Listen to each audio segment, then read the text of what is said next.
Hello बच्चों, आपका science Gurukul classes में आपका स्वागत है। आई होप आप स्वस्थ होंगे, मस्त होंगे, एकदम अच्छे होंगे और अपनी पढ़ाई को आप एकदम अच्छे से कर रहे होंगे। आज हम आपको फिजिक्स के बारे में कुछ समझाना चाहते हैं। क्लास 10th भौतिक विज्ञान एंड फिजिक्स टॉपिक, इसमें हम बात करेंगे वैद्युत आवेश और वैद्युत धारा की। वैद्युत आवेश और वैद्युत धारा की, जिसे कहते हैं इंग्लिश में इलेक्ट्रिक चार्ज, और वैद्युत धारा को कहते हैं इलेक्ट्रिक करंट। ठीक है, इलेक्ट्रिक करंट बोलते हैं। देखिए वैद्युत आवेश किसे कहते हैं, बहुत जल्द। वैद्युत आवेश देखिए परिभाषा देखिए, वस्तु का वह गुण जिसके कारण उस पर चुंबकीय प्रभाव या वैद्युत प्रभाव उत्पन्न हो जाए, उसे वैद्युत आवेश कहलाता है। वो क्या कहलाता है? वैद्युत आवेश कहलाता है। इसे किससे प्रदर्शित करते हैं, इसे क्यों से प्रदर्शित करते हैं? इसका देखिए, इसका जो मात्रक होता है, वो क्या होता है? इसका मात्रक कूलाम होता है। इसका मात्रक क्या होता है? कूलाम। इसका सूत्र क्या होता है? Q बराबर NE।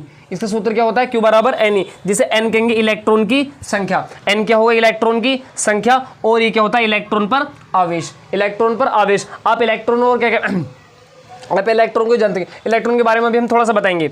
देखिए एक इलेक्ट्रॉन पर आवेश कितना होता है? एक इलेक्ट्रॉन पर आवेश कितना होता है? एक इलेक्ट्रॉन पर जो आवेश होता है वो होता है 1.6 गुणा 10 की पावर 19। 10 की पावर क्या होता है? 19, यानी 1.6 गुणा 10⁻19 होता है। और प्रोटॉन पर भी सेम आवेश होता है, 1.6 गुणा 10⁻19। कोई भी पूछ लेते कि बताइए इलेक्ट्रॉन और प्रोटॉन पर कितना आवेश होता है, तो आप बता देंगे 1.6 गुणा 10 की पावर 19। क्या मेरे बच्चों के यहाँ तक बात क्लियर समझ में आई? क्या यहाँ तक बात क्लियर समझ में आई? देखिए हम वैद्युत आवेश के ऊपर थोड़ा सा आपको समझा देते हैं।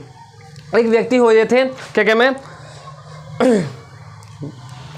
दार्शनिक थेल्स। एक व्यक्ति हुए हैं दार्शनिक थेल्स। देखिए दार्शनिक थेल्स बताते हैं आवेश के बारे में। वो कहते हैं कि एक जो नीम का पेड़ होता है ना, उससे एक पदार्थ निकलता है चिपचिपा अंबर नाम का।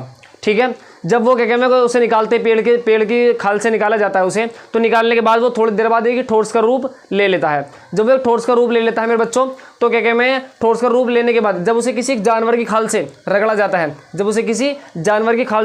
है, तो रगड़ने के बाद वो आवेशित हो जाता है। क्या हो जाता है? वो आवेशित। मेरे बच्चों के यहाँ तो बात सुन मारिए, वो कैसा हो जाता है? आवेशित।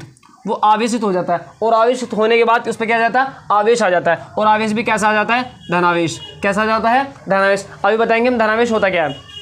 देखिए उस पर कैसा आवेश हो जाता है? धनावेशित। जब वो आवेशित हो जाता है तो मेरे बच्चों जितनी भी हल्की चीज़ें होती हैं वो अपनी तरफ को अट्रैक्टिव करने लग जाता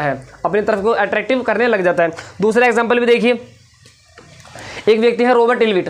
2000 साल बाद रॉबर्ट इल्विट ने भी आवेश के बारे में बताया। उन्होंने कहा कि आप एक कंघा लीजिए, उस कंघे को आप अपने बालों से रगड़ लीजिए, उस कंघे को आप अपनी बालों से रगड़ लीजिए, और रगड़ने के बाद उस कंघा कैसा हो जाएगा? वो आवेशित हो जाएगा। उसके पास आप कागज़ के कुछ छोटे छोटे क्या कहते हैं जितने भी छोटे छोटे टुकड़े हैं कागज़ के, उसके पास को ले जाइए, तो उन कागज़ों को टुकड़ों को अपनी तरफ को अट्रैक्टिव करने लग जाएगा। क्योंकि कागज़ कैसा होगा उस समय? उदासीन। कागज़ कैसा होगा उस समय? उदासीन। और जो क्या कंघा कैसा होगा उस समय? धनावेशित। आ रही बात में? देखिए कोई भी हम बताते हैं कि जो क्या कहते हैं उदासीन होता है उस पर कैसा भी आवेश नहीं होता, लेकिन मेरे बच्चों उस पर आवेश होता है। हम बताते हैं उस पर जो आवेश होता है उस पर कैसा आवेश होता है? नेट। कैसा आवेश होता है? हमेशा उस पर नेट आवेश होता है। नेट मतलब शून्य। उस पर कैसा आवेश होता है? नेट आवेश होता है, शून्य आवेश होता है। क्या मेरे बच्चों की हाथ बात क्लियर हुई? देखिए इसका मात्रक हमने बता दिया आपको। इसका मात्रक क्या होता है? कूलाम। इसका मात्रक क्या होता है? कूलाम। इसके अन्य मात्रक भी होते हैं। देखिए अन्य मात्रक क्या क्या है इसका? एक तो होता है स्टेट कूलाम, एक क्या होता है? फैराडे, और एक क्या होता है? फ्रैंकलिन। हर कभी भी बार बार पेपर में पूछा गया है, क्वेश्चन पूछ लेते कि बताइए आवेश का सबसे बड़ा मात्रक क्या होता है, तो क्या होता है? फैराडे। और पूछ लेते कि बताइए आवेश का सबसे छोटा मात्रक क्या होता है मेरे बच्चों, तो क्या होता है? फ्रैंकलिन। क्या होता है? फ्रैंकलिन। आई होप आपको ये बात समझ में आई होगी। आपसे दूसरा सवाल कोई पूछेगा कि बताइए एक फैराडे बराबर कितना होता है? एक फैराडे बराबर कितना होता है? तो क्या होता है? 96,500 कूलाम। क्या होता है?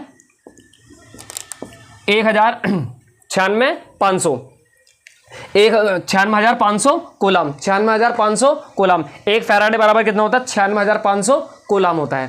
क्या मेरे बच्चों की हाथ बात क्लियर समझ में आई? वैद्युत आवेश आपको क्लियर हुआ होगा। देखिए अब देख लेते हैं वैद्युत आवेश के प्रकार।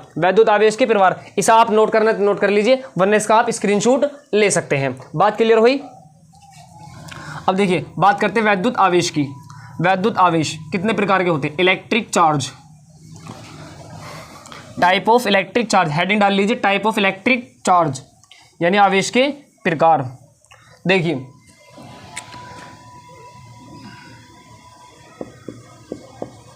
आवेश के प्रकार, आवेश के प्रकार,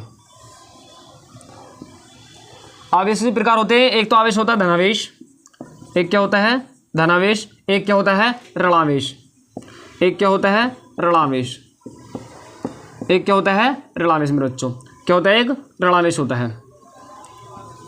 एक क्या होता है? ऋणावेश। एक होता है धनावेश, एक होता है ऋणावेश। देखिए जब कोई भी पदार्थ इलेक्ट्रॉन त्यागता है, जब कोई भी पदार्थ इलेक्ट्रॉन त्यागता है तो ये बताइए जब इलेक्ट्रॉन पदार्थ त्यागेगा तो उसमें क्या होगी? इलेक्ट्रॉन की कमी होगी या अधिकता होगी? खुद ही बताओ। इलेक्ट्रॉन की कमी तो होगी। तो जब कमी होती है, जब इलेक्ट्रॉन की कमी होती है तो उस समय कैसा चार्ज उस पर? धनावेशित। कैसा चार्ज होगा? धनावेशित। यहाँ द्रव्यमान की भी कमी होगी, द्रव्यमान की भी कमी होगी, द्रव्यमान की भी कमी होगी। तुम ही बताओ भाई, सपोज करो मैं यहाँ से लेके यहाँ तक जा रहा हूँ तो मेरी आत्मा ही चली जाएगी क्या? मैं नहीं जाऊँगा भाई, मेरी आत्मा ही चली जाएगी भाई। यहाँ से लेके यहाँ तक मैं भी तो जाऊँगा, मेरी आत्मा के साथ साथ मेरे बच्चों मैं भी तो जाऊँगा। तो द्रव्यमान में भी कमी होती है। अब देखिए, अब आ जाइए यहाँ पर ऋणावेश पे। जब कोई पदार्थ इलेक्ट्रॉन ग्रहण करता है तो बताइए जब कोई पदार्थ इलेक्ट्रॉन ग्रहण करेगा तो उस पर इलेक्ट्रॉन की क्या होगी? अधिकता होगी। भाई जब कोई चीज़ हम लेंगे तो हम पर अधिकता होगी, तो यहाँ होगा इलेक्ट्रॉन की अधिकता।